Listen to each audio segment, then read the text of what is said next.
All right, welcome everyone to the Midwest Brew Review. We're back on Zoom with some special guests today. Gindo's hot sauce, who does collaborations with breweries. Check this out, Alter Brewing, one of our favorites. So, Mary and Chris Gindo. Cheers, guys. Sorry, guys.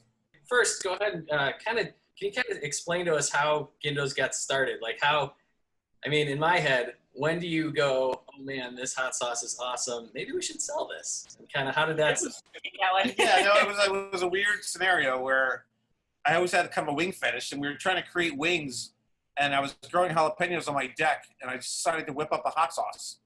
And literally, I had all these blends of different sea salts I was working with in my kitchen. I started mixing all this stuff together, and we made it, and it was the best sauce we've ever had in our life. Not kidding. And so it took me 2 years to figure out how to recreate it. Yeah, that was like circa 2009. Yeah. Living on the West Coast.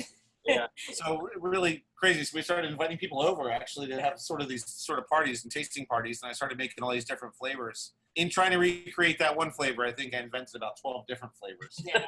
And one we thought was kind of good, but like, how do we get that first flavor back? I didn't measure anything at the time. I didn't know anything about how, the science of it. Right. And then it kind of, some of this and some of that and some of this, and then you realize as you're going to make your sauce, you might not be able to use all those ingredients that you just grabbed out of the cupboard. Right. Right. It's one thing to make a sauce, but it's another thing to actually make it and bottle it safely and start handing it out to people and making sure that it's acceptable and all of that. So, and honestly, it's like a calling. It was like a passion. I woke up and did not look back. And he hasn't stopped thinking about it since. He's obsessed. There's probably 50 flavors sitting around here right now that I could grab for you that I just made the last couple weeks. Yeah. Yeah. So wait, which is the wing sauce? Is that the original, the classic? The original wing sauce. Well, and, to be clear though, the first sauce that we made was actually a green sauce, but we were, he was like, no, I need to make a red now too. And so the red was the one that became like the wing passion sauce. And that's, the first one that we brought to market, followed quickly by the jalapeno poblano and the honey habanero. And because we had this idea that it wasn't just going to be about this one sauce, it was going to be like a line, 3 different flavors that hit all these different notes. And honestly, I usually make wings out of every single sauce I make. I usually see what kind of wing it will make, and so that's one of the things I do. It's a bad thing. It's kind of an addiction of mine. It is. So do you go straight sauce, or do you incorporate butter at all? I use a little bit of butter. I usually reduce it down and cut it with something. Sometimes oil, just depends on what I'm making. Sometimes the drippings. But sometimes we will be, we'll take a bottle with us if we're going to a place that doesn't have our sauces, we'll bring a bottle with us and then we'll just pour it on the plate and dip it like that, Absolutely. So, yeah. Sounds delicious. Yeah. Definitely. Now I want wings. Right? At least once a week we make wings. Yeah. Bill, you had a question too. Yeah. So when I introduce Gindos to my friends who've never had it before, most of them have by now, but I always like you guys to a brewery because you guys act like a brewery. You do everything but sell beer. You are big on online marketing and social media. You are doing collaborations. You have flagship sauces. By the way, this is in like heavy rotation in my house. Yeah. No, there it is. Yes. Honestly, with beer is almost as much of a passion as hot sauce for us. We love it. She considered being a cicerone. Yeah, I literally tossed around the idea of being a cicerone when I used to bartend in LA. I ordered all the beer for the bar that I worked at, all craft beers, and so I was very much into the flavor and all of the different nuances of beers. Cool. So it's great. I'm glad you noticed that anyway, because it really is. Right. We sort of modeled ourselves after the craft beer industry for sure. And you could totally tell. That was one of my questions. And you're doing one-offs, small batch, special releases, limited stuff. I mean, this is like wheelhouse for us. We love the limited and the seasonal stuff. And I just want to know, was that something you guys evolved into, or was that started from the get-go, the marketing plan? It wasn't right at the beginning. I mean, at the very beginning, it was these 3 sauces, and it was, really just trying to navigate that. And to be frank, we lived in a tiny apartment in LA, and the cost of renting a kitchen out there was really high for a small business just starting out. So we went the co-packer route and had our sauces made for us. And so in order to do that, you have to have these high minimums, and you have to, basically be really set in your formula right from the get-go. And so when we moved back here is when he said, I'm taking back production. We learned a ton from watching these co-packers and working with them and our food scientist. And so we started doing it all ourselves. And that's when he really started coming up with this. We figured we're going to be doing these farmers markets. Well, people don't go through sauce all that quickly, but if you come out with a different product every single week, it gives people a reason to come back and see you every week. And sure enough, I mean, we have people that have been following us since we first moved here 5 years ago. Well, it occurred to me too that like everyone kind of borrows each other's ideas, and people take this, they might grab this marketing idea and do this thing, but what they don't have is us. They can't recreate every single thing that we do. Right. And so we were like, well, this is how we stay ahead of it. You know, we make a new flavor every single week of the year. Lately, it's been 3 to 5. He's just got a palate too for it. Like he was never a chef by, you know, a traditionally trained chef, but he always has just been into food, and he actually turned me onto food in ways that I never expected to like food. I mean, I was like a Midwestern burgers, steak, you know, super simple foods. And then like I met him and we started trying all these different foods and going out to different types of restaurants and trying different types of chefs' inspirations. And so that was like completely eye-opening. And so to watch him do that and get inspiration, like one of our latest sauces we did this week is an artichoke with pickled mustard greens, featuring Mighty Greens mustard greens. So it's like these flavors that are so unexpected. And you're like, is that going to be good? I'm at the farm, and I'm like, and mustard greens. Let's do a collaboration with these guys. I've never made anything with mustard greens before, you know. Yeah. And so, you know, if I'm at a restaurant and they have an awesome dish, I go home and try to recreate that dish every single time. So I just, you know, I have a passion for food and beer and hot sauce. So hence a lot of these collaborations too. And then, you know, I'm like a basically an avid fan of these breweries. If it's a beer that I really like, you know, Brandon from Workforce, I was like, dude, I can meet this guy. He makes all these different awesome flavors. I want to go meet this guy.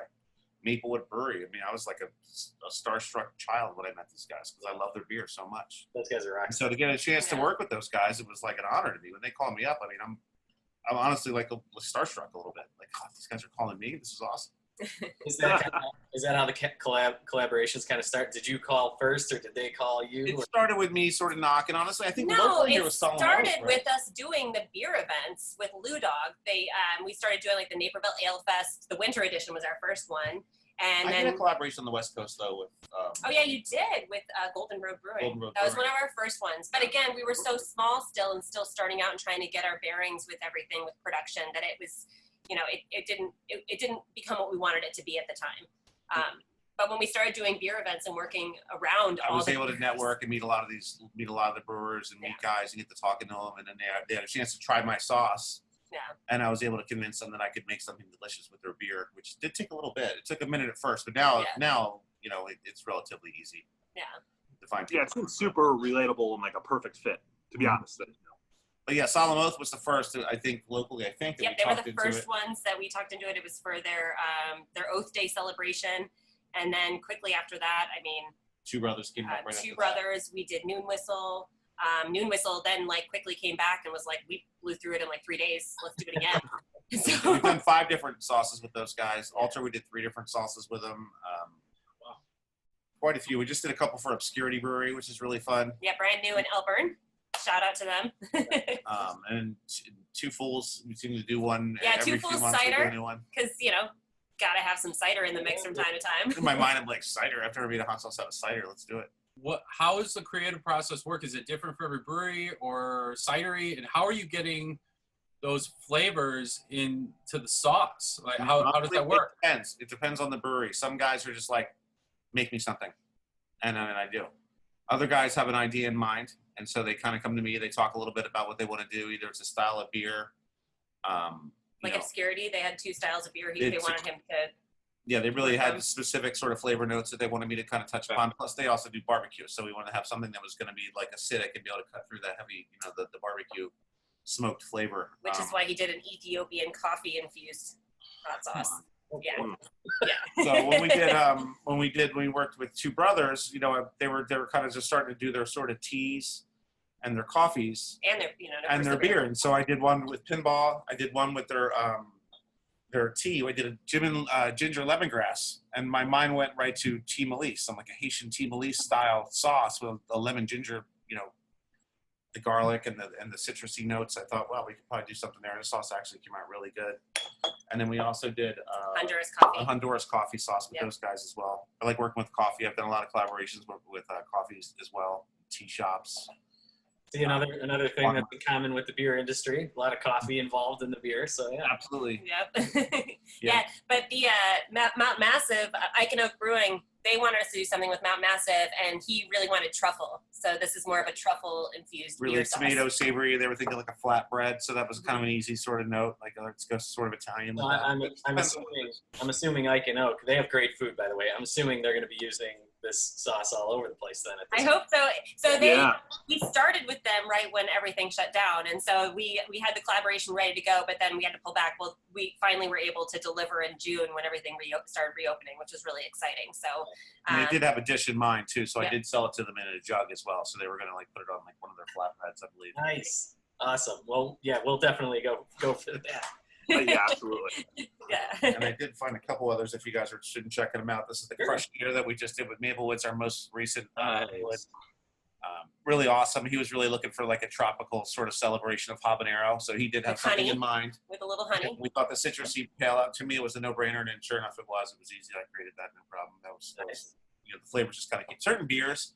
The Noon Whistle beers, for whatever reason, they're gummy beers make for really good hot sauce. And I don't know why. Every time I make a sauce with their beer, it comes out awesome. Are you actually putting beer in the sauce, or are you trying to mimic the flavor of the beer?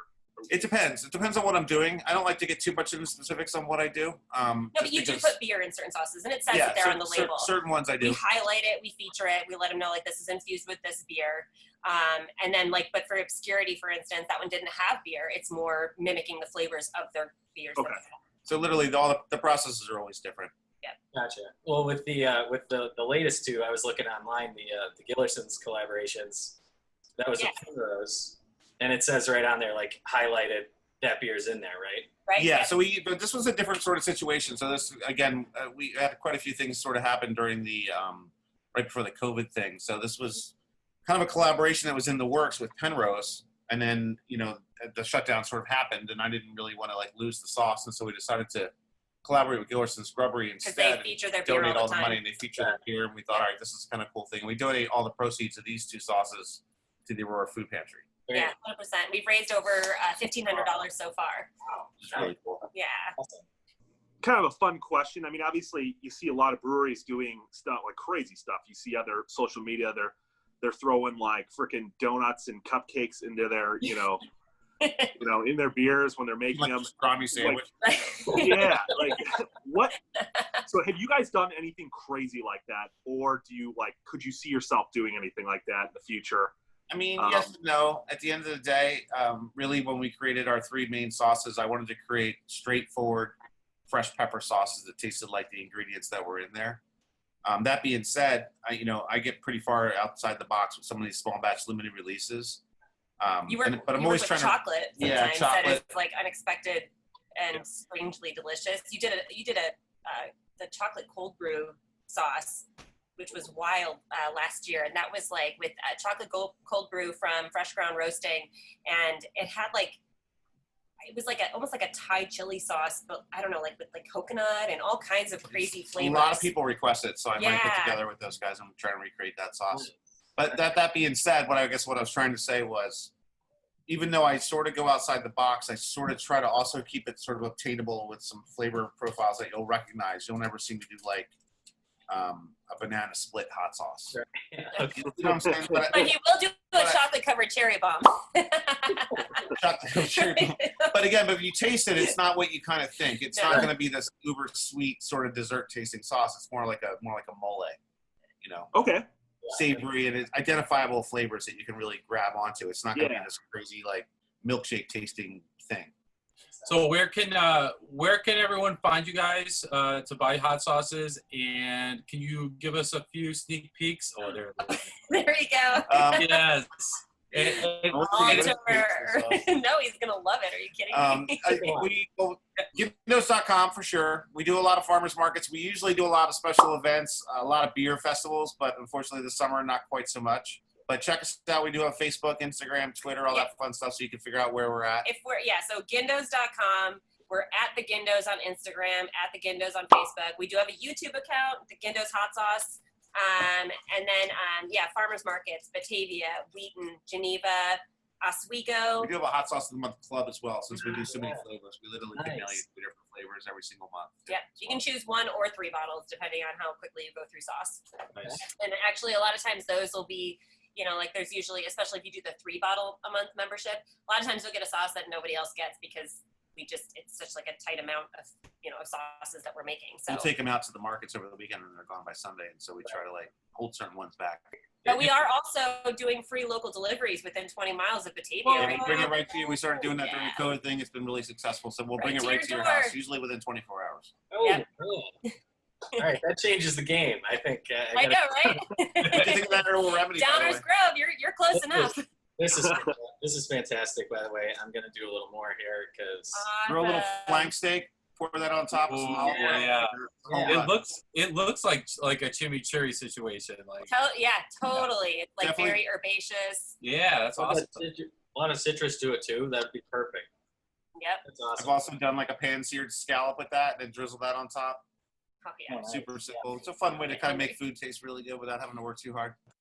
So as far as your sauces go, let's say someone just getting into it, I'm assuming they probably steer them towards the original. Mhm. What about someone who just like loves hot stuff? What would you like? Well, you steer know, them towards? I always try to have at least one super hot on hand because there's quite a few people that really that's what they want. Give me the hottest thing you have. And so even though we're flavor driven as a company, I'd like, for instance, today I just had to go in and make another super This hot. is hot. That one Goofy is hot.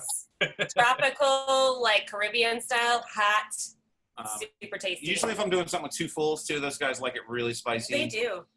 Um, They're like, make it hot. I'll usually always have some kind of ghost pepper, scorpion pepper. I've been working a lot with the wrecking ball pepper. He's got a fire roasted ghost sauce coming out this weekend with Wrecking Ball and It's got a Jay's Red Ghost Jay's peppers. Red Ghost. These are 7-pot wrecking balls, super sweet and fruity, but like, Hot. I mean, they're no joke hot. I They're can't up do there. it. How about this Devil's Pumpkin Ghost? Is I this one hot? love Yeah, so that those are one. pumpkin ghost peppers. I don't feel like it's too hot. It's got a heat, but it's like a toasted pumpkin. We hate like the pumpkin latte movement. Okay, that's not our thing. I was going for more of a toasted pumpkin seed More sort of flavor. savory, yeah. Oh, More yeah. of a savory thing. It's different. It's a unique sauce for sure, but it's something that, you know, Roasty, toasty. it was their Oktoberfest, so I was going for more of an October sort of flavor profile. Perfect. Nailed it. That's awesome. You guys have an incredible following. They're loyal, and like you said, they've been there since you moved out here, and they're all about your sauces. What is the weirdest thing you've heard someone put one of your sauces on? Oh. Oh. Oh. Good one, Billy. Good one, Billy. Well, here you go. Got the wheels turning. We work with Garlic Breath Farms. I make them a lot of different garlic sauces. I want to say 7 different collaborations with Garlic Breath Farms. And even though this isn't a beer sauce, I did a black garlic hot sauce for these guys, and they basically sell it as a topping for ice cream, which I thought was kind of odd. That's Oh, It's not just spicy, it's garlic spicy. So Black it's like garlic. Like, that's insane. so intense and, you know, that like almost fermented garlic. It's, yeah. and they Wow. kind of market it that way. Like, they actually, that's sort of their thing. It's like, try to Is it start vanilla? Is it just vanilla ice cream, or is it a stuff? I've heard that's a thing. I'm amazed when we're at an event, like a beer event. What was it? Beer Hoptacular. And the chick just like opened right there and just started chugging it. I was Whoa. like, that's a move. Yeah. That's People aren't hardcore. scared. But we've done some crazy things too. We did this one thing out in LA actually, where you were, I want to say you did a dessert. We've done a couple different desserts, Yeah, like a dark chocolate cake with the honey but habanero. you know, again, and it's like orange. less is more. You know, it's Yeah. subtle. Like, yeah, I used like the honey habanero in like like a sabayon, I think you did. With yeah, I made like a sabayon sauce with like, you know, to put over like a chocolate tort. Yeah, just, you know, trying to get creative with it. We used to bartend too, so like, you know, we like to do cocktails with it, like obviously a Bloody Mary, but like a good, you know, margarita or like a spicy like bourbon cocktail or Yeah, quite a few margaritas with it for sure. All right, and we're kind of running out of time on Zoom too, so I guess let's. well, you guys are great. This is awesome. thanks. Thank you so much for having us. I appreciate you for coming on. Absolutely, we had a great time, and we're just gonna keep buying your sauces because they're amazing. Oh, thanks, I guys. really appreciate it. So be sure everyone to check out Gindos.com, Gindo's Spice of Life. Mary and Chris, thank you so much. And I guess at this point, what are we gonna do? Change it to? Remember, guys, it's just hot sauce. It's pretty damn good. Good. There you go. We always say have a spicy day. Yeah. Okay. So we'll Spicy day. have a spicy day. There you go. Have a spicy day, everyone. Cheers, guys. Thanks. Cheers. Guys, thank you. you. Yes. I feel bad. I have Cover your my East East Coast Cover mug. your East Coast.